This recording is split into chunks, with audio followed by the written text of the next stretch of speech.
Hello, and welcome to the Construction Record Podcast. I'm digital media Warren Frey, and as always on Wednesdays, I have with me Lindsey Cole, editor of the DCN and JOC. The news is hopping, and it's not all good. There's a lot of disasters happening around the world. There's the usual Greenbelt stuff going on. So let's start with that. What's happening with the Greenbelt? Sure. Well, as you highlighted, Warren, obviously there's a lot of things going on in the world, and some serious disasters that we'll be monitoring to see how the rebuilding's occurring. And obviously, our thoughts are with all the people that have been affected by it. Here in Ontario, we have some further developments on the Greenbelt front. For those who have been listening to the podcast, we've obviously been talking about it for a couple weeks now. As expected, there is more to be had. This time, I think I want to emphasize the fact that we've covered some things, and we're getting more into the industry-specific elements of the Greenbelt discussion. So we recently had two pieces. One highlights some of the, answers to some of the questions that the Integrity Commissioner asked to some of the developers that were specifically named in the this whole Greenbelt controversy. So one is the CEO of TAC Group of Companies, another one is with Rice.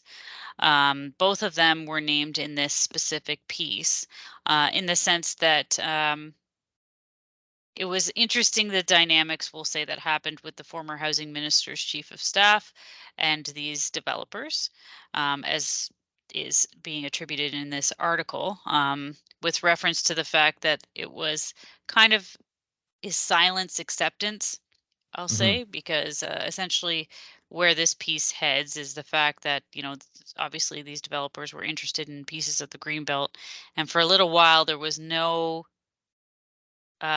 real direct answer of, are these lands going to be open for development or are they aren't. There was just silence on it. So eventually, obviously, they were opened up. So during this time there was some negotiations that took place that were very much kind of working around the issue, and then obviously they got transferred over, and the domino effect occurred from there. So it's a pretty interesting take from the actual development side, who are quoted in the in this article as based off of the Integrity Commissioner's report. So kind of a different view there. What I find most interesting, though, that we did, Angela recently did a story on where the industry stands on the cabinet shakeup and a little bit on this Greenbelt front, because you got to think about it. The way our industry works, especially with associations like the Residential Construction Council of Ontario, the Council of Ontario Construction Associations, etc. They deal with the government all the time. So having a shakeup inevitably creates a little bit more work. So Richard Lyle, the president of ResCon, says his quote is, "It's a fairly considerable shakeup because when you have a new minister, there's new staff. It takes time, and that's the one thing we don't have a lot of right now." Because he's really emphasizing the fact that as much as there's a lot of buzz and hubbub and controversy about this Greenbelt thing, at the end of the day, Greenbelt or no Greenbelt, more homes need to be built, and quickly, because we have a housing crisis, and there's so many facets to that. So I think he was quite correct in saying that there's so many directions and things happening right now, but the focus needs to be on finding solutions to getting housing built. So the immigration numbers are changing, he says, and things need to get organized, quote, yesterday. So from my perspective, it was a really good angle to approach the cabinet shakeup and the Greenbelt element of things. We also had Ian Cunningham, who's the president of COCA, saying he wasn't surprised that Clark had to step down. It was kind of like the natural. I don't think anybody was, to be honest with you, but yeah, exactly. But he I thought what was a good element from him is that the Greenbelt issue will linger for months to come. But we have a new housing minister, and the idea is now, to move forward. And he says that the industry shouldn't have a problem working with him on projects that make sense for Ontarians. So a good industry react piece, I'd say, from Angela about this entire issue. that I hope people check out because I think it's got some good buzz in it. Another story that we have out on the DCN side that's a good old project story. We always like those. Mhm. Is on the Burlington Canal Lift Bridge, which is kind of a notable bridge out that way. Um, it's a $21 million overhaul. Our freelancer Grant Cameron wrote the story, but it kind of delves into what's involved in the work. Obviously, um, it's a pretty big asset for the community, so they need to revamp it and kind of give it an update. So it's a government project, as you can imagine. It's with Public Services and Procurement Canada, and it's just a pretty cool, interesting story on a bridge that dates back, I believe, like 1800s, I think. So Mhm. the actual bridge, sorry, excuse me. The bridge actually opened in 1962, but the Oh, canal okay. is 1826. So Right. my bad Okay. there, guys. Gotcha. But it's a vital communication corridor or transportation corridor. So a good project story on what's involved in that. And 1962 is not exactly a young bridge either. No, exactly. It is not. So there you have it. So that's where we sit on some of our kind of highlights on the Eastern Canadian side of things. And as for the western side of things, what's happening there? Well, kind of in keeping with the transportation corridor type of story, we have another freelancer story from Myron Love on the JOC side that talks about CentrePort. Warren, you've heard of this. Obviously, CentrePort Mhm. Canada is Oh yeah. a very large piece of land, I guess you will. It's a 20,000 acre inland port and forward trade zone in Manitoba. Yeah. People tend So to forget Manitoba is the Chicago of Canada. Basically, everything sort of radiates out from there. yeah, actually, it is kind of something that you lose track of Mhm. um, when thinking about corridors and whatnot across Canada. So this is a story in particular about its first real tenant breaking ground on a development. Fastfrate Group, which is a very large privately held transportation and supply chain provider. They recently broke ground on a $55 million development on 25 acres. That's going to probably see about 140,000 square feet of facilities. So, and I use that term Mhm. plural. Um, so yeah, it's kind of a story about what's entailed into that build, what it means for the actual CentrePort development on the whole, and where things are headed with that particular type of inland port. So, kind of a cool development because we've been monitoring what's been going on there, given its size and significance to Canada. So, this is kind of showing some progress that's being made on that side of things. So, the other story we have on the western side of things is part of our steel feature. So September is Steel Month here at the DCN and JOC, and this particular story by Peter Kenter goes into a geothermal power facility um, being carried out by Deep Earth Energy Production in Saskatchewan, near Mhm. just about a half hour's drive southwest of Estevan. I don't know if I'm even saying that right, Oh, hopefully. you did say that right. Yeah. Holy, there we go. Apparently, this project's been under development for more than 10 years and looks to, um, obviously change kind of the game when it comes to certain ways to generate power.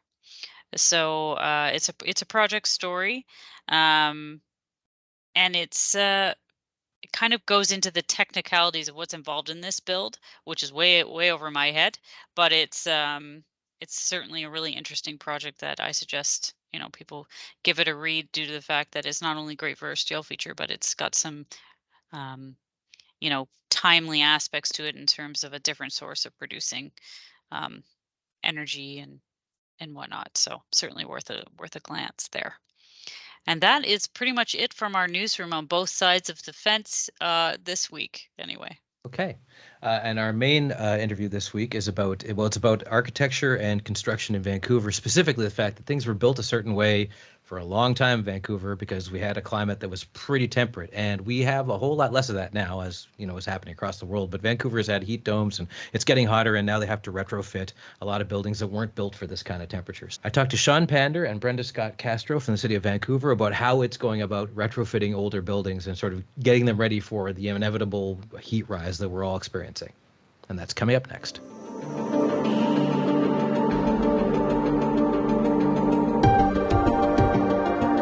Me today I have Sean Pander. I'm the Green Resilient Building Manager with the City of Vancouver. And I'm Brenda Scott Castro. I'm a Green Buildings Engineer with the Green and Resilient Buildings team. And the reason I'm talking to both of you is that Vancouver and everywhere else in the world, but Vancouver specifically had a heat dome a couple years ago. We've had unusual, although it's getting to be usual, heat. All that is reflected in architecture. Buildings, especially older ones here, were built with a specific climate in mind, and that worked for a long time, and now it isn't. And so that's where you guys come in as some people working on retrofits. Maybe we could go back to how were buildings built in the first place for the climate we used to have and sometimes still do have in Vancouver and the Lower Mainland. Yeah, I think a lot of the architecture in Vancouver sort of relates back to our culture. You know, Vancouver, the views of the mountains, the ocean, the trees, it's green year round. We have a very long architectural tradition, and it is reflected in our high-rise buildings. Of trying to blur that interface between the indoor and outdoor space. And so, we haven't really focused a lot historically on the insulation and keeping the cold out of our buildings as much as other parts of Canada, where it gets much colder. So you have this history of building lots of windows, facing out to the views, which in our case, the ocean is to the east. So you get a lot of these east-facing windows.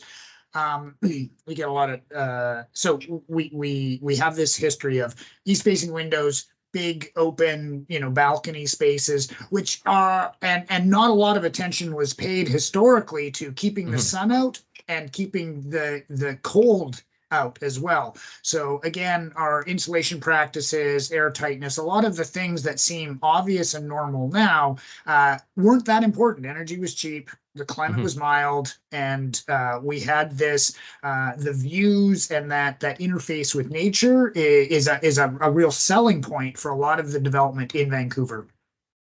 And so now that we've kind of gone into this era of climate change and things are definitely getting hotter and even colder in the winter sometimes, how do we address that without, obviously new buildings will have different standards, but older buildings are going to be around for a while. How do you retrofit given this new set of conditions? Well, I do want to touch on for new construction. We have regulations that require better insulation, much better windows. So the regulatory requirements for new buildings have greatly increased. We already have in place and have since 2019 limits on overheating hours. So buildings have to be designed to meet an overheating hours limit, which very modest changes to new construction methods to meet that. But effective in 2025, we will require mechanical cooling. So all multifamily buildings will need mechanical cooling for a building permit starting in 2025, because the passive measures and these easy to adopt measures, it with the changing climate, you won't be able to. You might be comfortable the year a building is built, but the climate is changing quite rapidly, and we know they're going to need mechanical cooling, so we're requiring them to do that. That said, really looking at the existing buildings, we have not yet had time to do a lot of research on what we will call passive measures for cooling, right? Like nighttime flushing, that you can run your ventilation system and you can try to take advantage of the cooler night air. That's not always the case anymore, though. Sometimes it stays hot at night, so it's not it can deal with some heat waves and some buildings. But we haven't done that research. How effective is that going to be? Again, some of our older buildings don't have very active ventilation systems. They were built so drafty that we didn't really have to worry about ventilation historically in this part of the country, or not to the same extent as we do now. A big approach we have is, yes, we want to do more research, and we want to remove sort of barriers to residents and landlords to take some of these easier to implement, can we do shading? Can we do blinds? Can we do reflective, to deal with the critical heat emergencies? But really, when you get into the construction of buildings, while the envelope is really, really a focus in new construction, it's hard to change that envelope once it's established. It's disruptive to occupancy. It can be quite expensive. And so our focus on new buildings is it originated with an emphasis to reduce emissions. So in Vancouver, we have a real emphasis on introducing heat pumps into existing buildings, and that's sort of our focus. We have a really good climate. You can use heat pumps year round here, and because what it does is it gets you that zero carbon energy source for heating in the winter. But it gives you that great benefit because they're so efficient and they're a heat pump. They're bi-directional air conditioners in essence. They can provide cooling, and because if you've sized it for heating, the heat loads are still bigger than the cooling loads, so you've got more than enough cooling capacity to deal with the summer heat. So it really is a question of how can we introduce heat pumps into existing buildings. No, I think a key there that Sean mentioned is buildings are the biggest source of carbon pollution in Vancouver, and existing buildings within those buildings are, the biggest chunk. So as Sean mentioned, the city has done a lot of work on new construction, modifying the building code so that we have essentially, pretty good new buildings now. So the focus has changed onto decarbonizing existing buildings. And heat pumps are a great way to decarbonize. We have, almost 100% clean electricity, and we get that benefit that heat pumps are such a great piece of technology that can also address these additional challenges that the climate change brings us, like, just hotter climate. So it is a bit of a win-win situation there, that we are decarbonizing buildings while also making them more resilient to the future climate. I think one thing that is a nuance there as well, because we really are enthusiasts for sort of more passive measures. One of the other challenges Vancouver has, and a reason we're really emphasizing a mechanical solution, at least initially, is that we also get health endangering forest fire smoke as an increasingly regular event here. And, often that smoke can coincide with hot summers. And so what we're concerned about is in the future is where you get overlaps between an extreme heat wave and fire smoke. People will need to keep their windows closed. They'll need to keep as much of that smoke out of their buildings as possible, which is going to exacerbate the overheating challenge. So again, a mechanical solution helps us deal with that, the overlap of those two big growing problems that we're going to have. So some of the work we're doing, obviously, retrofitting a building to introduce a heat pump can be quite expensive, and there can be quite a few barriers, electrical capacity, the electrical supply, the systems within the building that distribute the heat may not be compatible with the heat pump. And so how do you move that heat around a building? Can be disruptive to tenants. There's a question of who pays for all this. These are a number of the challenges we're working on.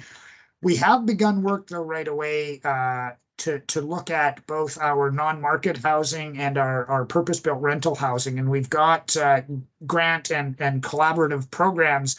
One is called the Residential Apartment Retrofit Accelerator, and it is it's a program. It was we committed $1.5 million. The province committed $1.5 million, and BC Hydro has committed $500,000. So it's a $3.5 million program to begin working with purpose-built rental buildings that want to add heat pumps. It is heat pumps for any of the systems, but with an emphasis on adding cooling capacity. So, again, this overlap of reducing emissions, but also increasing resilience. The heat pump is the technology that kind of is addressing both problems.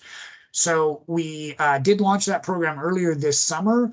And it isn't, we're not running the program. Landlord BC is running that program, but we were uncertain, what the response from landlords would be, but they said they got immediate response. They have a really strong interest from their membership. There are a number of landlords that are quite keen on adding this as an amenity, and it keeps their buildings leasable or rentable into the future. So that program just got launched. Obviously, it takes a little while to study the buildings, plan the retrofits, implement those retrofits, so we don't have results to report yet. But when we initially did launch the program, it was just with the province, but BC Hydro said, we don't have a ton of money this year, but we really want to be involved because we know we're going to have to deal with this space. And so I don't know where they cobbled their budget together from, but they wanted to come on board with a view to maybe expanding the program in future years. So that's one of the places we began, and we can talk more about that one.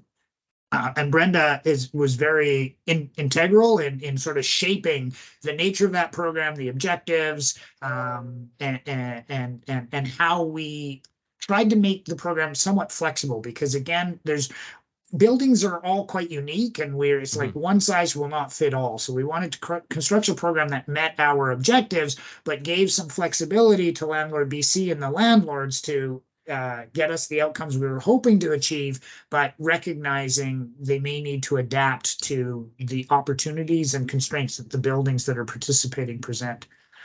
I think the other program that is sort of less popular, but or less spoken about, not less popular, but we also gave a grant to the BC Nonprofit Housing Association and ensured that they extended the program availability to the Aboriginal Housing Management Association as well. To work with the non-market housing in Vancouver. And now there are some BC Hydro and provincial government incentives for heat pumps already available in that space. But what we heard from the non-market housing sector is that there were gaps in their program. The incentives weren't enough to actually overcome the increased capital costs. There was a lot of questions the operators had, like, well, this is new equipment, and we gotta run these buildings. And so we worked with BC Housing, BC Nonprofit Housing Association, the province to kind of go, there are some gaps, and we want to help accelerate this work, and we want to inform future provincial-wide programs by the utilities in the province. So we have a program that we've partnered now with the BC Nonprofit Housing to kind of fill in some gaps for that non-market segment, to accelerate and facilitate a more holistic and quicker shift to heat pumps for non-market housing. I was wondering, but you may have already answered this question in a way. Was there a specific set of kind of buildings, or type, that really raised alarm bells? These are the ones we got to fix first. But it sounds like probably the ones where the most vulnerable people are in would be the ones you want to tackle the first time out. That was very much wanting to get started there. One of the things council, declared a climate emergency a couple years back, and we have begun to regulate emissions from commercial buildings already, but we recognized again these affordability issues, displacement concerns in the multifamily segment. We said, and also the solutions in commercial buildings, there's a lot of waste heat, and so it can be actually quite cost effective to decarbonize an existing commercial building. We wanted to learn a lot more. So we wanted to start focusing on multifamily buildings, especially, again, vulnerable populations. A lot less, if you think single family homes, yes, we have programs in single family homes, but there's a lot more tree canopy, there's a lot more shade. So the overheating challenges of in the single family sector are less. We don't have the big concrete glass windows, no shade issues that in single family housing. Also, those owners have more resources. So yes, we have been helping them, but we wanted to focus multifamily, focus on purpose-built rental and the non-market. But we do recognize we have a very sizable percentage of our population living in condominiums. And, even in purpose-built rental, you can have high-end purpose-built rental as well. And yes, some condos in Vancouver are very expensive, but that is an entry level for home ownership in Vancouver. Moving into a condo is a thing, and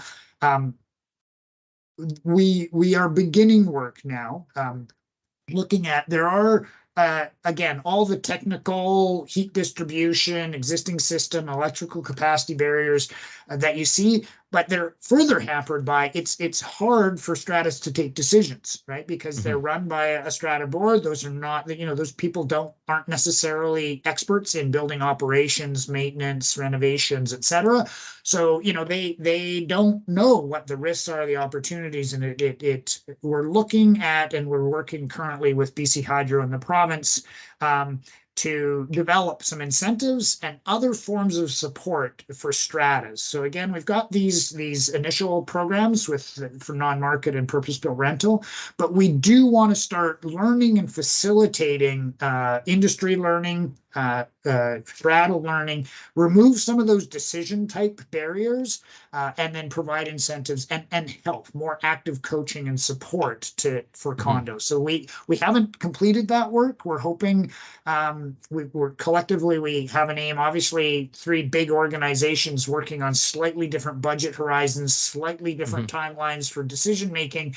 But we are hoping to have a program launched that will begin providing support. Again, we want to begin by June next year. And again, similar to with the non-market housing, it got started, there were gaps. Now we're trying to fix it and make it better with our pilot, and the province and Hydro are learning. So we do want to launch a condominium support program by summer next year. And we're hopeful that will begin moving things, but it will only be the first step. We already recognize that will just be an initial support program. There will be barriers that we won't, and buildings that will have issues that the initial program won't be able to solve. But at least it gets us started, and then we can learn and focus on that next group of buildings and challenges.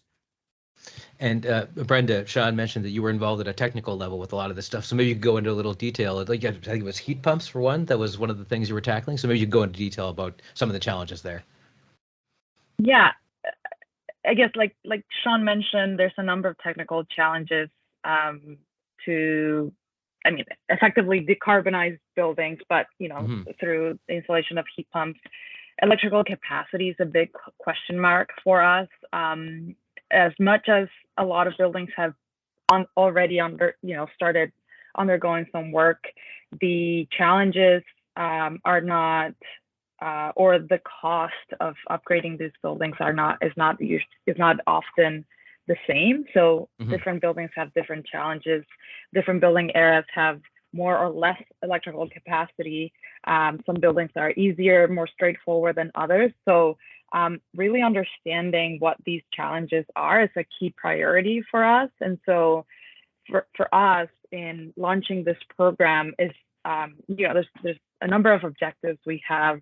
Of course, it's, assisting and providing, financial incentives to landlords to implement these technologies, but also there's a big learning piece for us.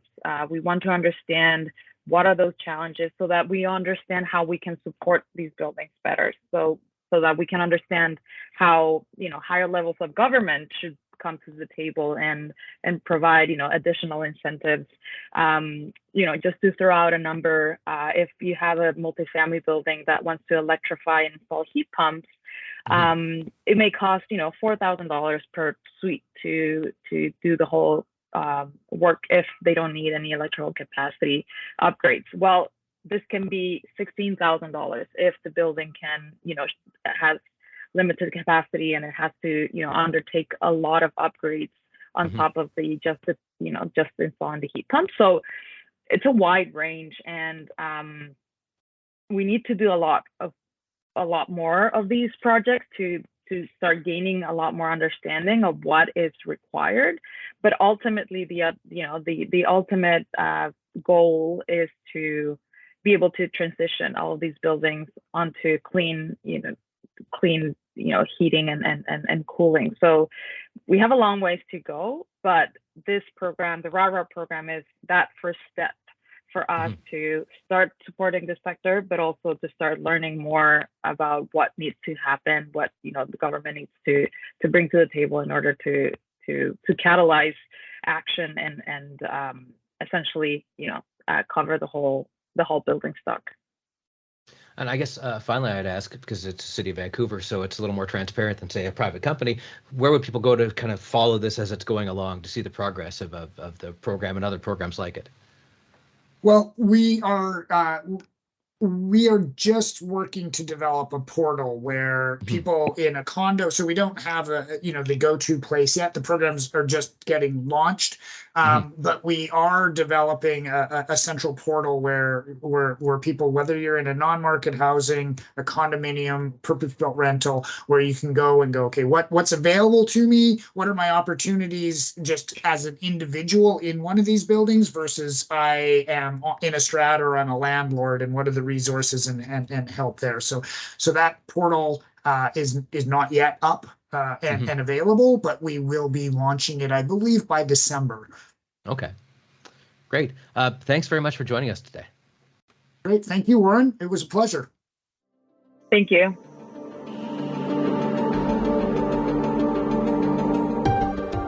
And that's it for this episode of the Construction Record Podcast. If you'd like to hear our recent 300th episode with myself and Vince Versace, or any of our other episodes, you can hear them on Amazon Music, Apple Music, and Spotify, or on the Daily Commercial News and Journal of Commerce websites. Thanks for listening.